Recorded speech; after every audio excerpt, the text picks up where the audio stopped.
When we are back, we are now doing atomic structure or the atom, lesson 3.2. Okay, that means the second segment of lesson 2, periodic table. Okay, now the periodic table was discovered by one scientist of Russian origin. I don't want to bother with all this history, but you can read about the history. Who noticed that the elements are arranged in some kind of a form based on the number of protons they have in their nucleus. So when one is discovered, another is discovered, one is 2 proton, another one is 5 proton. You look, another one 8 proton, another with 20 proton. He noticed there's a link. Okay, so if one is not known now, that doesn't mean that it doesn't exist. It's possible somebody else will discover it. Okay, so later all the known ones are arranged in form of a periodic table based on one key characteristic they have. That is, group 1, you will notice all the atoms or elements, all the elements in group 1, they will have 1 electron in their outermost cell. Look, okay? When we draw the electronic structure, we will see hydrogen have 1 in the outermost cell, only 1 electrons. Okay? Lithium has, let's say this is K, L, M. Okay? Meaning the first cell, the inner cell, the first cell, second cell, third cell. Okay? K, L, M. These are the cells, isn't it? Okay? Hydrogen has 1 electron. Notice each of them will end with 1 electron. Lithium, Li, you can see, lithium, Li. You must know the symbol, the way they are written. I have seen some people, they wrote lithium like this. This is wrong. 2 capital, okay? Capital L, capital I. No. It's written like this. Capital and small I. All of them you see, when we add 2 letters, it will be first capital, then small letter. Okay? Now lithium, guess what? It has 2 in the K cells. We need to put this properly. Okay? And in the L cell it has 1. Notice 1, 1, 1 in it. Let me put that in black so you can all see how it is all 1, 1, 1, 1. And the reason why it's called the group 1. Okay? Now, sodium is capital A, capital N and A. It has 2,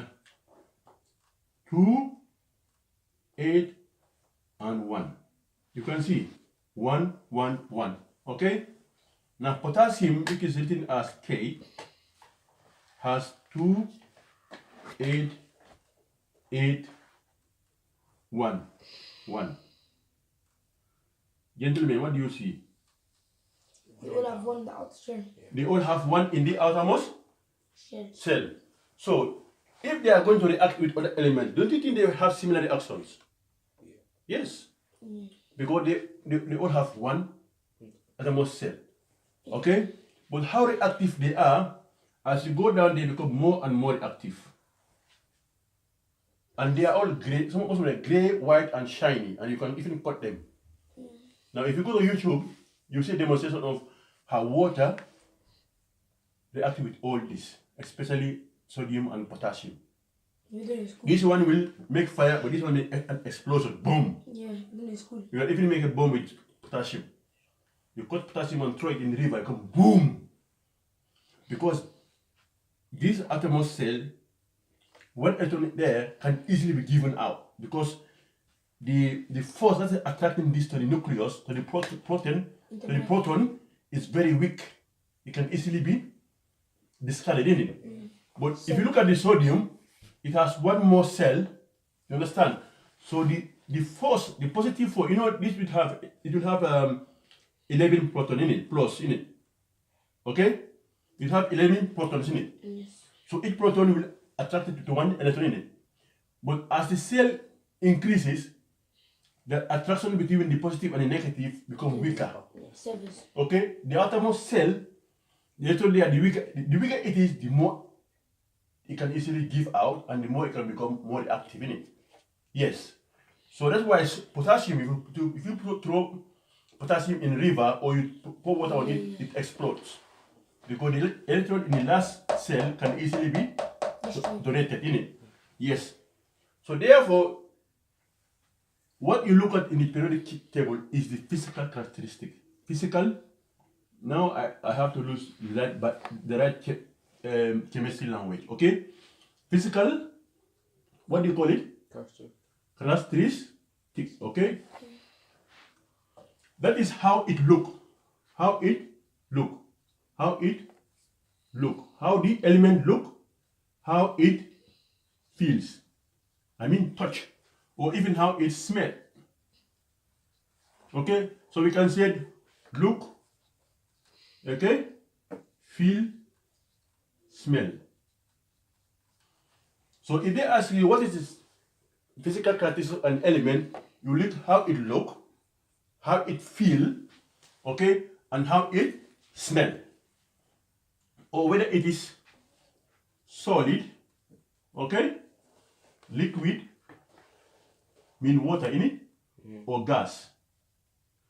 So in the exam, when they ask you to describe an element or a compound, this is physical characteristics you look for.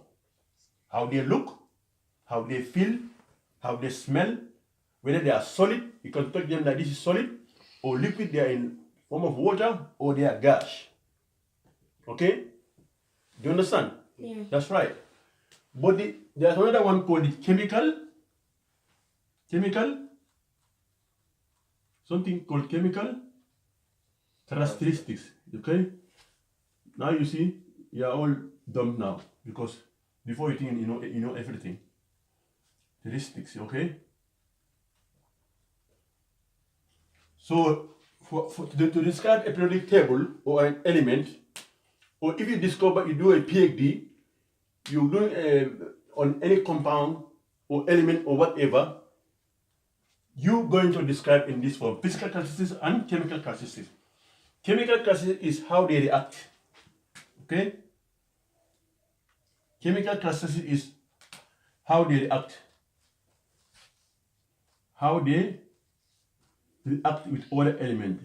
Okay? How they react with other elements. Like potassium reacts vigorously. Yes.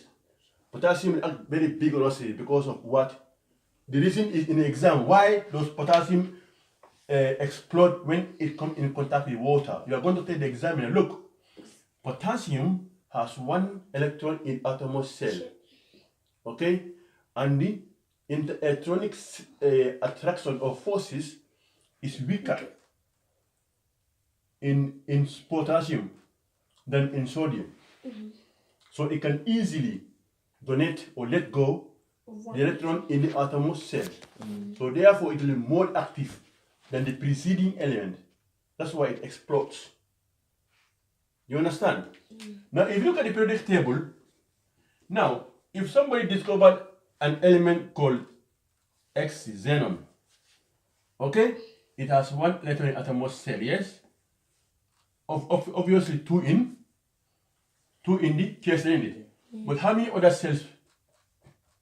We don't know, but he knows that it has one electron in outermost cell. Where are you going to place it? In group 1. You understand?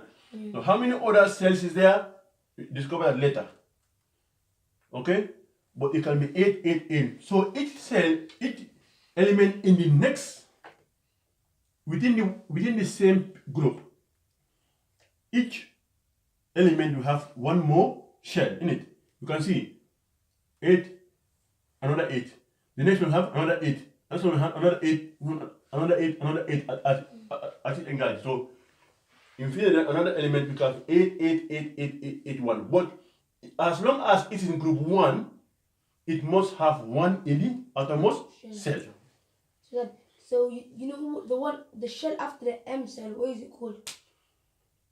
M cell. You can make it ML. No, as you go through the alphabetical order, you can call it, some people they call it first cell, second cell, third cell, fourth cell, fifth cell. N.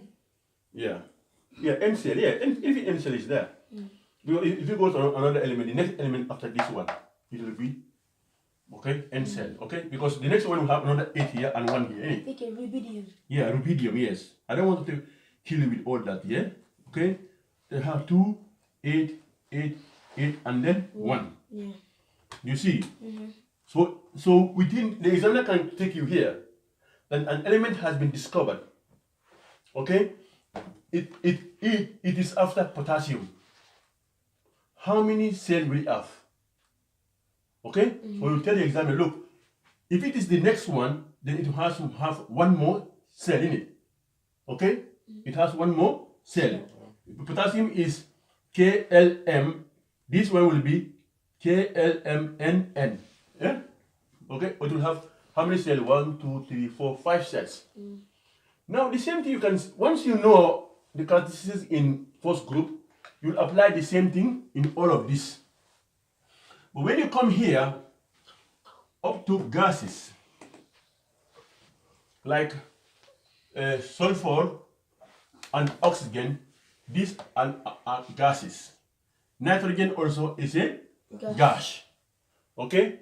Phosphorus is liquid, solid. Okay? Now, there's something different between group 1 and group 6 and 7. Okay? Group 6 and 7, they have more than 5 electrons in their outermost cell. Okay?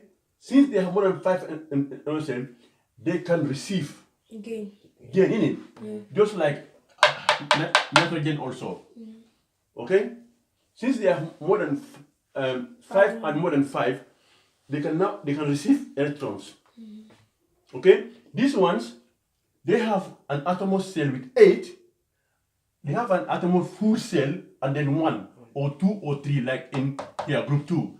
Group 2 is beryllium. It will be 2. Beryllium has 2 electrons in outermost cell. Okay? What beryllium? Beryllium is what is group 2. Atomic number, yes? Yeah. It must have 2 in outermost cell. That's why it's group 2. Yeah. Okay, so let's say it's 8. Let's say it's 8, 2, 8, 2, 8. Okay, so magnesium is not 2, 8, 2. It's beryllium is 2, 2. Sorry. Beryllium, okay, in the KCl is. Do you understand this? Yeah. Okay, beryllium is 2, 2. Kl. The next one, magnesium will be 2, 8, 2 in it. Yeah. Calcium will be 2, 8, 2. 2, 8, 8, 2. 2. What is this called? This is called electronic structure in it. Yeah. Yes. So that's why they are called grade period group 2 elements in it, because they have 2 in their outermost shell. You can see. So now they have less than 5. They can give this out in it. Yeah.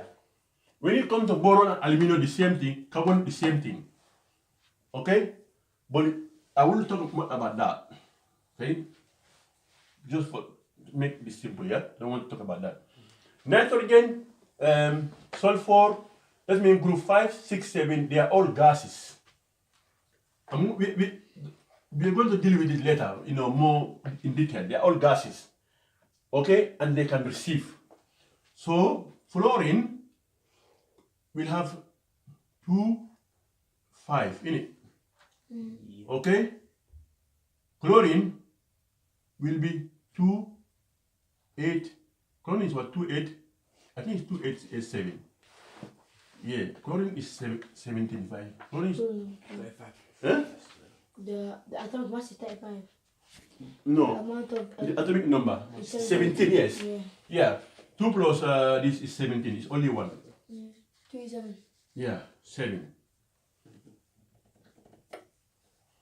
So, chlorine, sorry, they are always 2, 7. You look at them, they all be 2-7, isn't it? Yeah, 2-7. Okay, 2-7. Because periodic table based on the number of electrons in the outermost shell, isn't it? Yes, it's 2-7. So chlorine, which is Cl, can receive 1 electron to make this 8 because the outermost shell can take up to 8 electrons. Yes. You understand? Yes. This one also can take 1 more electron to make 8. To become 8, isn't it? Yes. That's why they are called gases and oxidators. Okay? Yeah.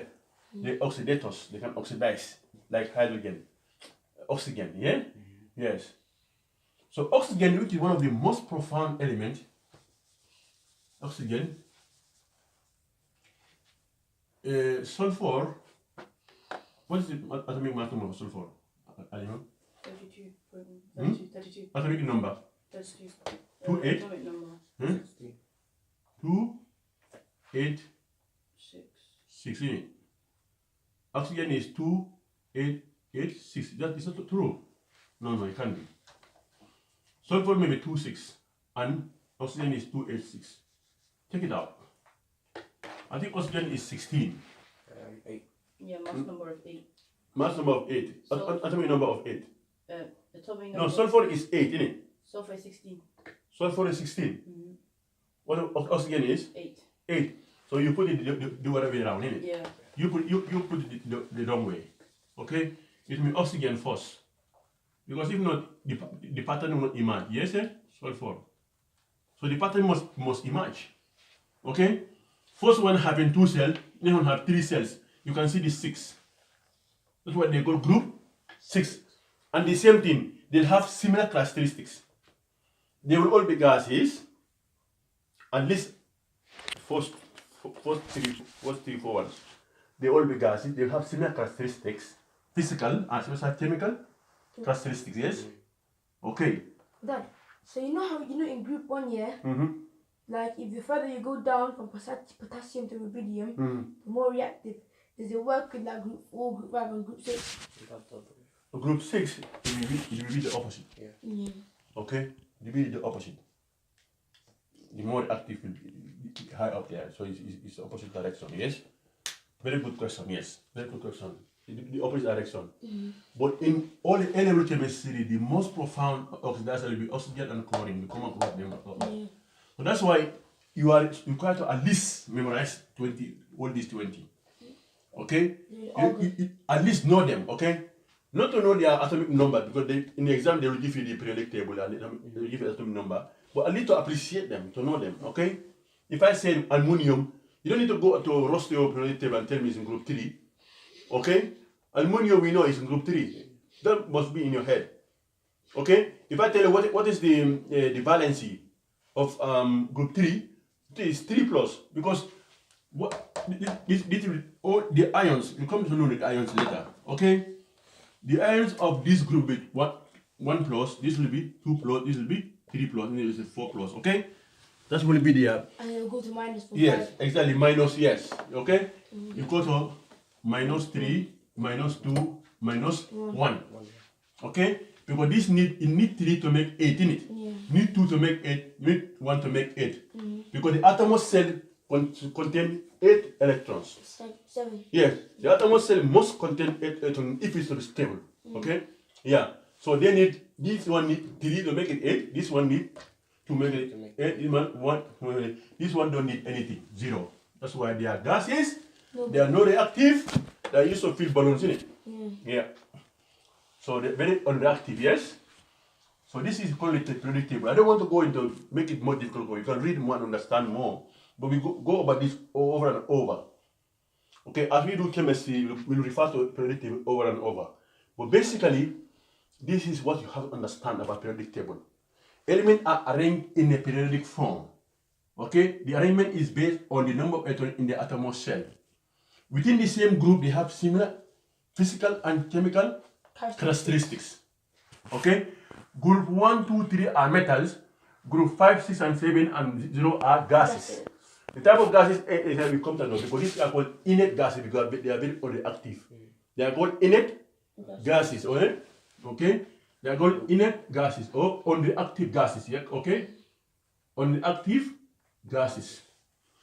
Okay, they are called on the active gases. These are very active because they are called metal. The one that can give electrons, they are called metals. The one who can receive electrons are called non-metals. So in the periodic table, up to here will be metals. And there will be non-metals. Non-metals, yes. Metals and non-metals. Okay? Now we look at this group a bit. Okay? Because in the exam it always goes. The first chemical characteristics of sodium and potassium is they all react with water and to produce hydrogen. We're going to do that, yeah? And they all react with oxygen to produce a metal oxide. We say all these are metal, isn't it? Yeah. When they react with oxygen, we form a metal oxide. Okay? And that is called an alkali. Yeah. Yeah? So those two chemical characteristics of group 1 metal we must know. Because in the exam it can come. Very, very common. Okay? First of all, physical characteristics, they are short, they are grey. Okay? Chemical characteristics, they all react with water to form hydrogen. I'm going to be asking you. You know, I was asking my former student, all the time I asked him, what is the first characteristic of metals in group 1? Okay, or I said, when metals react with water, what do you form? Hydrogen. Hydrogen, yeah. Okay, when metals react with oxygen, what do we have? Alkaline yeah. solution. Okay, they form an alkali or alkali. Metal oxide. Okay, or metal oxide. Okay, now we're not going to bore you much. It's almost that's it. That is the predictable basic one. Okay, as we go along, we will do most of these elements. Yeah. Now, next time we're going to do valency. When sodium loses electrons, what it is called? Sodium is 281. When it loses this electron, it will have 8 now. So this is called a sodium atom, but this one is called a sodium ion because it loses one electron. So to be 1 plus ion. Exactly. So sodium atom is written like this, but sodium ion is written as this 1 plus because it loses one electron.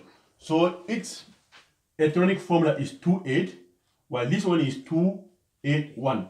So in the examiner, they can give you this sodium and say, what is this? You have to say sodium ion because 28. Yeah. Okay? Same thing with all this. Same thing. Group 2, they will lose 2 electrons and they become group 2 ion. Innit? Yes. But group 1, group 5, 6, 7, they will receive 1 electron. Okay? I'm just giving a test of what we are going to do. Let's say oxygen. Oxygen is 2, 6.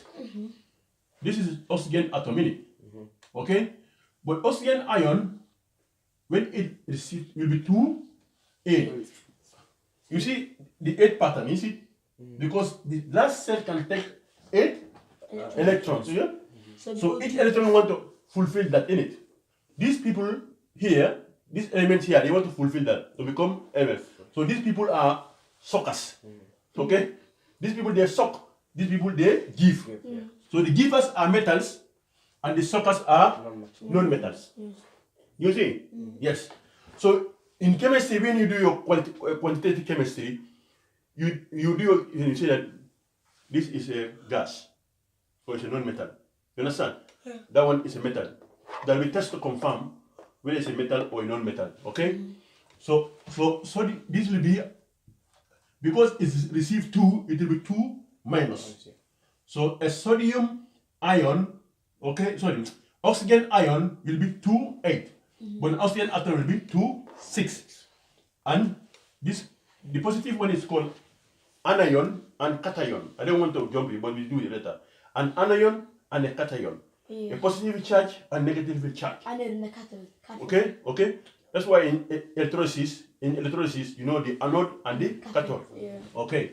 So sodium ion is the atom that has received two atoms, but an oxygen ion is the atom that has received two atoms, two electrons. Sorry, a sodium ion is a sodium atom that receives two electrons.